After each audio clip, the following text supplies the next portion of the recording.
नमस्कार दोस्तों, स्वागत है आप सभी का आपके अपने YouTube चैनल शुरू क्लासेस पर। दोस्तों आज हम आप लोगों में 4 पेज सेकंड ग्रेड की आंसर की लेकर आ गए। जी हाँ दोस्तों, फर्स्ट पेपर की हम आप लोगों में आंसर की लेकर आ गए। आपको क्या करना है, आपको आंसर की को पूरी देखना है और अंत में मैं कमेंट करके बताना है कि आपके कितने क्वेश्चन सही है। ठीक है दोस्तों, हम आपको 100 क्वेश्चनों की आंसर की पूरी बताने वाले हैं। ठीक है, आपको क्या करना है, आपको बस अंत में मैं कमेंट करके बताना है कि आपके कितने क्वेश्चन सही हुए, तो आपके कितने नंबर बन रहे हैं। ठीक है दोस्तों, चलिए पहला क्वेश्चन आया था आपका कि राजस्थान के किन शहरों में दिव्यांग खिलाड़ियों का के लिए पैरा खेल स्पोर्ट्स अकादमी बनेगी। तो दोस्तों इसका राइट ऑप्शन हो जाता है ऑप्शन नंबर 4, जोधपुर व जयपुर के अंदर। अगला क्वेश्चन आपका आया था कि निम्नलिखित में से कौन सा राजीव गांधी ग्रामीण ओलंपिक खेलों में सम्मिलित नहीं है। कि राजीव गांधी खेल है 2022 में जो आयोजित हुए थे वो कौन से सम्मिलित नहीं थे। तो दोस्तों इसका राइट ऑप्शन हो जाता है ऑप्शन नंबर 3, फुटबॉल सम्मिलित नहीं था इसके अंदर। ठीक है, अगला क्वेश्चन था कि माह 2 अगस्त 2022 में राजस्थान का मुख्य निर्वाचन आयुक्त नियुक्त किया गया है। तो इसका राइट ऑप्शन हो जाता है ऑप्शन नंबर 1, श्री मधुकर गुप्ता को। श्री मधुकर गुप्ता को अगस्त 2022 में राजस्थान का मुख्य सचिव नियुक्त किया गया था। अगला क्वेश्चन आपका आया था कि वर्ष 2022 के लिए निम्नलिखित में से राजस्थान के किन शिक्षकों को राष्ट्रीय पुरस्कार प्रदान किया गया। दोस्तों शुरू क्लासेज ने आपको एक क्वेश्चन बताया था, हाँ करंट अफेयर के अंदर एक क्वेश्चन करवाया था, ये देख लीजिए। शुरू क्लासेज का एक क्वेश्चन आ गया ना। शुरू क्लासेज ने जो क्वेश्चन करवाए थे लगभग 10 क्वेश्चन आए हैं आपके। आप मान सकते हो कि हमने कितनी अच्छे तरीके से आपको तैयारी करवाई थी। आप बस चैनल को सब्सक्राइब कर दीजिए। यह चैनल सेकंड ग्रेड को पूर्ण रूप से समर्पित चैनल है और इस चैनल पर आपको रीट की क्लास भी मिलेगी। हाँ, 1 जनवरी से आपको रीट की क्लास भी मिल जाएगी। 1 जनवरी से रीट की क्लास स्टार्ट कर रहे हैं, इसलिए आप चैनल को सब्सक्राइब कर दीजिए और हमें कमेंट करके बताना कि आपने किन किन ने रीट का फॉर्म भरा है। ठीक है, तो आपके क्वेश्चन देखिए शुरू क्लासेज पर आपको करंट अफेयर में मिल जाएगा। एक क्वेश्चन हमने करवाया था ये। तो दोस्तों इसका राइट ऑप्शन होता है ऑप्शन नंबर 2, दुर्गाराम मुआल व सुनीता गुलाटी ने को राष्ट्रीय शिक्षक पुरस्कार प्रदान किया गया था। अगला क्वेश्चन आपका आया था कि 8 सितंबर 2022 को किस देश के प्रधानमंत्री ने राजस्थान के अजमेर शहर में स्थित दरगाह की जियारत की थी। तो दोस्तों इसका राइट ऑप्शन हो जाएगा ऑप्शन नंबर 2। ऑप्शन नंबर 2 इसका राइट ऑप्शन हो जाएगा बांग्लादेश। ठीक है, अगला क्वेश्चन आपका था कि राजस्थान में पहला महिला संचालित सहकारी बैंक स्थापित करने के लिए राजस्थान की ने किस राज्य के स्तरीनिधि क्रेडिट सहकारी बैंक के साथ समझौता ज्ञापन यानी MOU हस्ताक्षरित किया है। तो दोस्तों इसका राइट ऑप्शन हो जाता है ऑप्शन नंबर 2, आंध्र प्रदेश। ठीक है, अगला क्वेश्चन था कि वर्ष 2022 में राजस्थान के किस जिले को MMME क्षेत्र में उत्कृष्ट कार्य करने पर सांची जिला एस्पिरेशनल डिस्ट्रिक्ट समरंग में राष्ट्रीय स्तर पर द्वितीय पुरस्कार प्राप्त हुआ। तो दोस्तों इसका राइट ऑप्शन रहता है ऑप्शन नंबर 3, अजमेर। ठीक है, अगला क्वेश्चन था कि राजस्थान के मुख्यमंत्री हरित राजस्थान स्वास्थ्य राजस्थान की संकल्प के तहत वर्ष 2022-23 में कितने पौधे तैयार किए जाने प्रस्तावित थे। तो दोस्तों इसका राइट ऑप्शन हो जाता है ऑप्शन नंबर 2, 5 करोड़। ठीक है, अगला क्वेश्चन था कि वित्तीय वर्ष 2022-23 में राजस्थान की इंदिरा गांधी शहरी रोजगार गांठी योजना के तहत बजट प्रावधान है। दोस्तों ये क्वेश्चन भी शुरू क्लासेज पर आपको करवाया था। हमने कहा था कि ये 100% श्योर है कि ये क्वेश्चन आएंगे करंट अफेयर में। देख लीजिए, आपको 2 क्वेश्चन तो मिल गए अभी तक करंट अफेयर की। ठीक है, तो दोस्तों इसका राइट ऑप्शन होता है ऑप्शन नंबर 3। ठीक है, सॉरी ऑप्शन नंबर 1, 800 करोड़। ठीक है, इंदिरा गांधी शहरी रोजगार गारंटी योजना के लिए बजट प्रावधान 800 करोड़ था।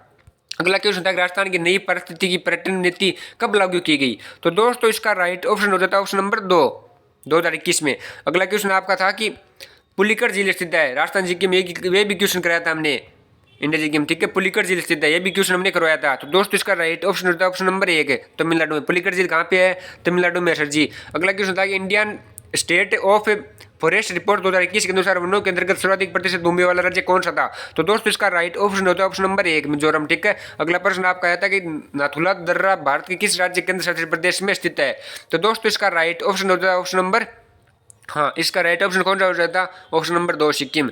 अगला प्रश्न था आपका कि सर्वाधिक वर्षा के लिए प्रसिद्ध स्थान है मोसिनराम किस राज्य में स्थित है। ये वेरी वेरी इजी क्वेश्चन है दोस्तों, इजी सा क्वेश्चन था ये आप लोगों के लिए।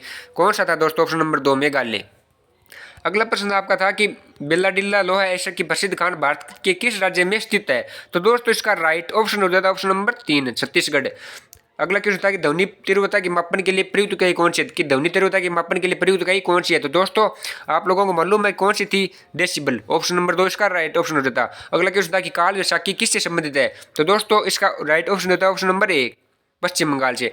अगला क्वेश्चन आपका था कि जनसंख्या प्रवास में फुटकर व्यापार गुरुत्वाकर्षण नियम का प्रतिपादन सबसे पहले किसने किया था। तो दोस्तों इसका राइट ऑप्शन रहता है ऑप्शन नंबर, हाँ इसका राइट ऑप्शन रहता है ऑप्शन नंबर 4, WG रेली ने। अगला क्वेश्चन था कि भारत ने 2021-22 में शकल जोड़े गए मूल्य में कृषि व संबंधित क्षेत्र का हिस्सा कितना है। तो दोस्तों इसका राइट ऑप्शन रहता है ऑप्शन नंबर 2, 19.8%।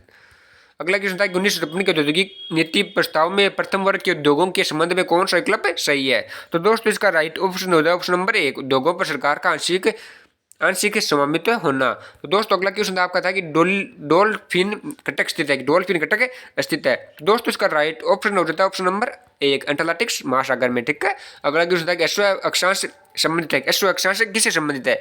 तो पवनों से है, ऑप्शन नंबर 4 इसका राइट ऑप्शन हो जाएगा।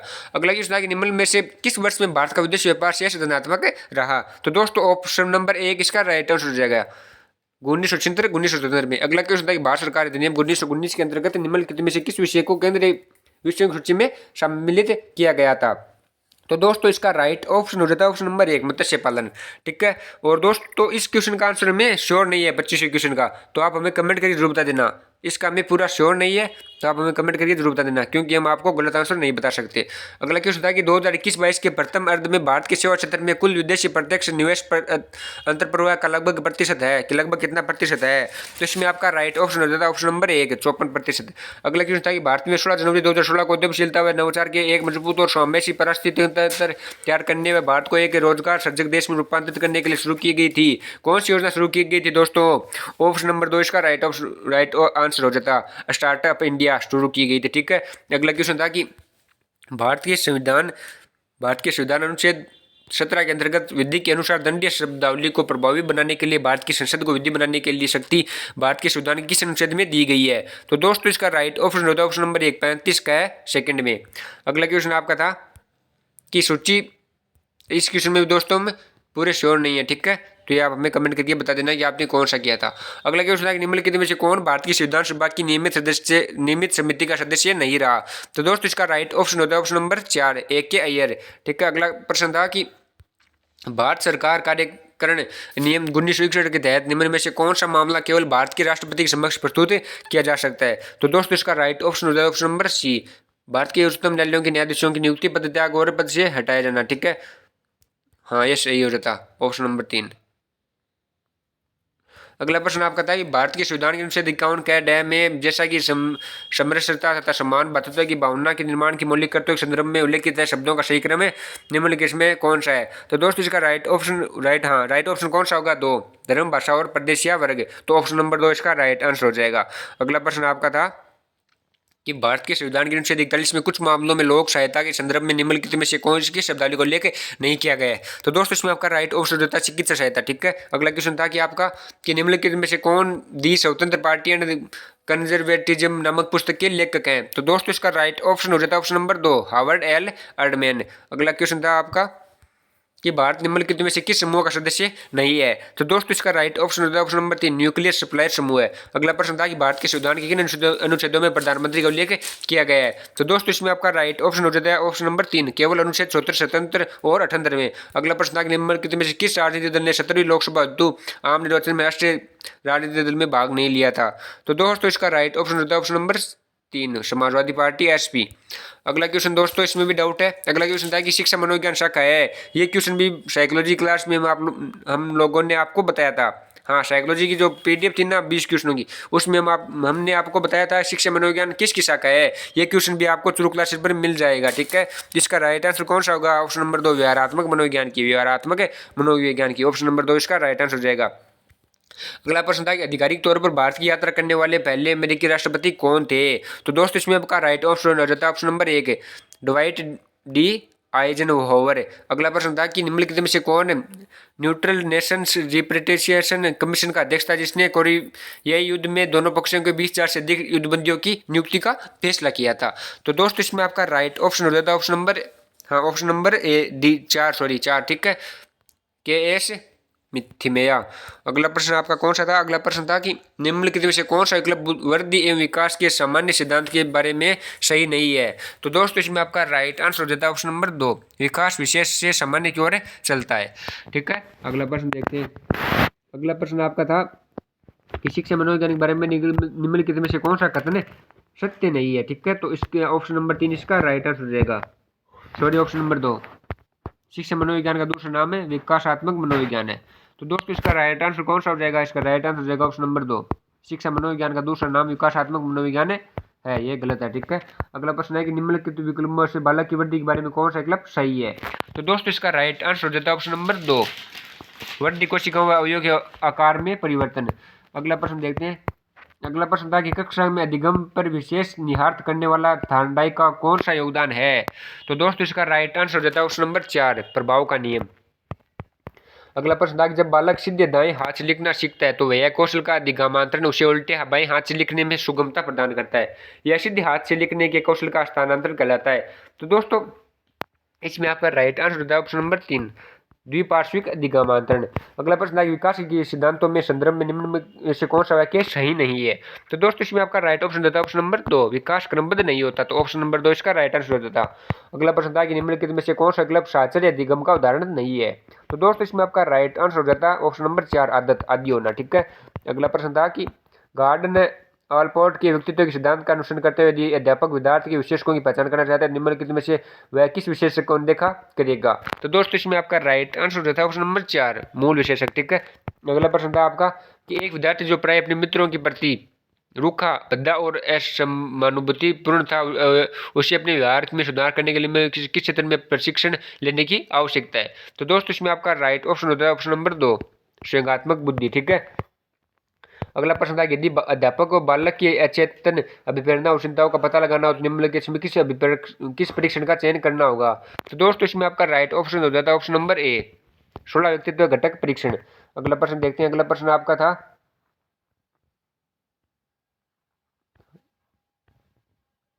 अगला प्रश्न था कि हिप्पोक्रेटस द्वारा किए गए वर्गीकरण के अनुसार जो बालक निराशावादी, दुखी और संवेगात्मक रूप से कमजोर होते हैं उन्हें क्या कहते हैं। तो दोस्तों इसका राइट ऑप्शन हो जाता है ऑप्शन नंबर सी, विषादग्रस्त। अगला प्रश्न था कि विद्यार्थी की निष्पादन पर सकारात्मक प्रतिक्रिया देकर और उसे गर्वित अनुभव कराकर मोस्टली आवश्यकता पदानुक्रम प्रारूप के अनुसार शिक्षक निम्न में से किस विद्यार्थी की आवश्यकता संतुष्टि करता है। तो दोस्तों इसमें आपका राइट ऑप्शन हो जाता है ऑप्शन नंबर 3, आत्मसम्मान की आवश्यकता, आत्मसम्मान की आवश्यकता।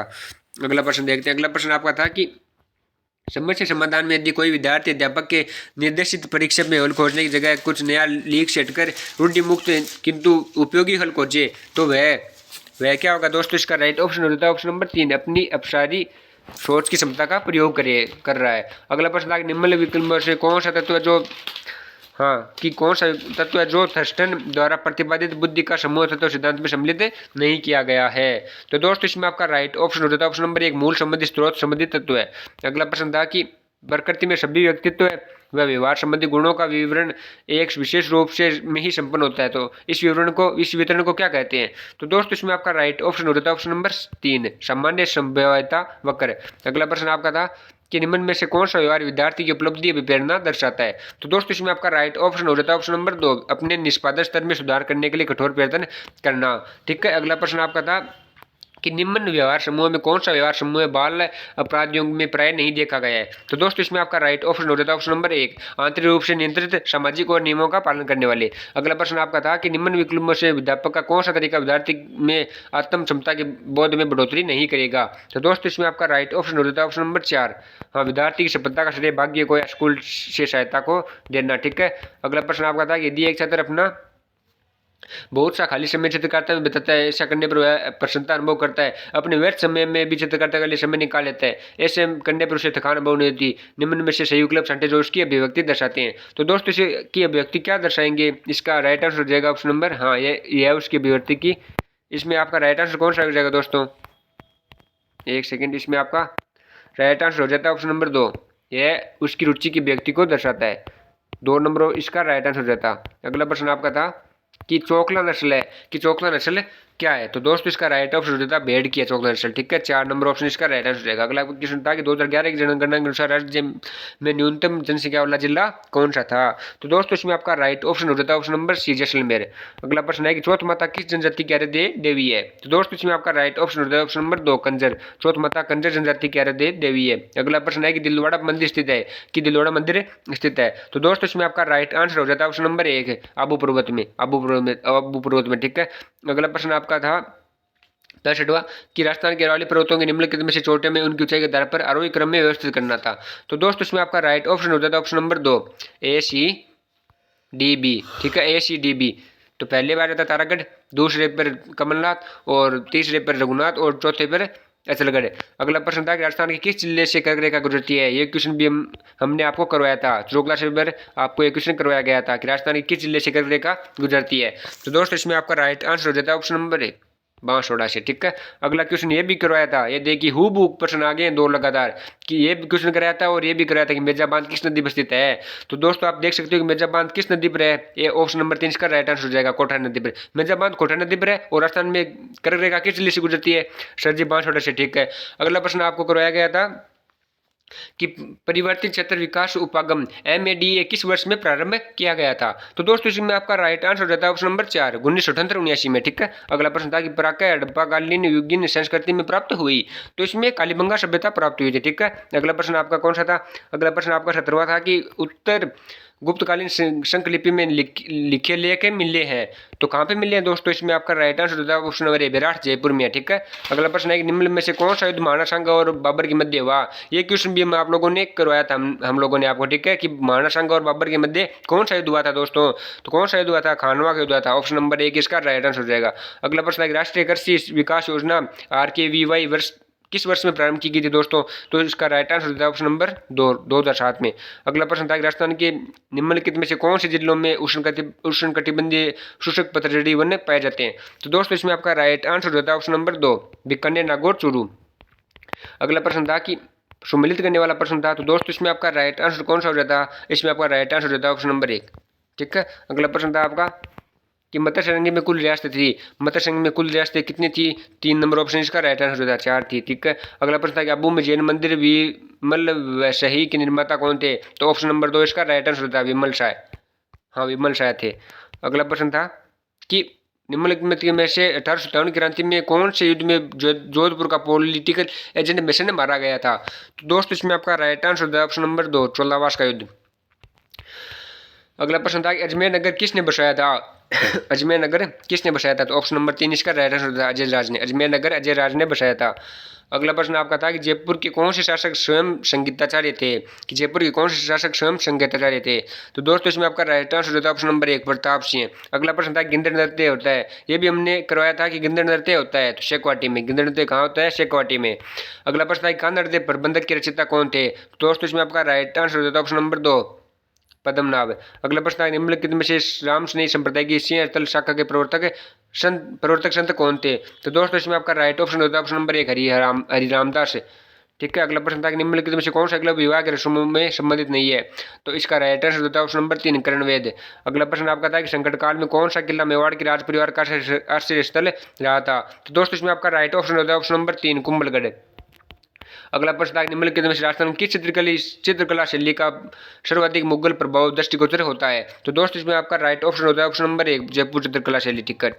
अगला प्रश्न देखते हैं, अगला प्रश्न आपका कौन सा था। अगला प्रश्न आपका आया था कि मुंशी त्रिलोकचंद माथुर का संबंध निम्नलिखित में से किस प्रजामंडल से रहा है। तो दोस्तों इसमें आपका राइट ऑप्शन हो जाता है ऑप्शन नंबर 2, करौली प्रजामंडल से। ठीक है, अगला प्रश्न था कि निम्नलिखित में से कौन सा एकलव्य का संबंध पोमचा से है। तो दोस्तों इसमें आपका राइट आंसर हो जाता है ऑप्शन नंबर 1, बस्तर से पोमचा का संबंध। ठीक है, अगला प्रश्न था कि मुगल शासक अकबर के समय बीकानेर के शासक रायसिंह निम्नलिखित में से किस सैन्य अभियान में शामिल नहीं थे। तो दोस्तों इसमें आपका राइट ऑप्शन हो जाता है ऑप्शन नंबर 1, बलोचिस्तान। ठीक है, बलोचिस्तान। अगला प्रश्न देखते हैं, अगला प्रश्न था कि भारत के संविधान के निम्नलिखित अनुच्छेदों में से किस में यह उल्लेखित किया गया है कि किसी राज्य के राज्यपाल की पदावधि के दौरान उसकी गिरफ्तारी या कारावास के लिए किसी न्यायालय से कोई आदेशिक नहीं निकाली जाएगी। तो दोस्तों इसमें आपका राइट ऑप्शन होता है ऑप्शन नंबर 1, 361(2). ठीक है, अगला प्रश्न है थार महोत्सव का आयोजन निम्नलिखित में से किस स्थान पर किया जाता है। तो दोस्तों इसमें आपका राइट ऑप्शन हो जाता है ऑप्शन नंबर सी, बाड़मेर। ठीक है, ऑप्शन नंबर सी इसका राइट आंसर हो जाता है।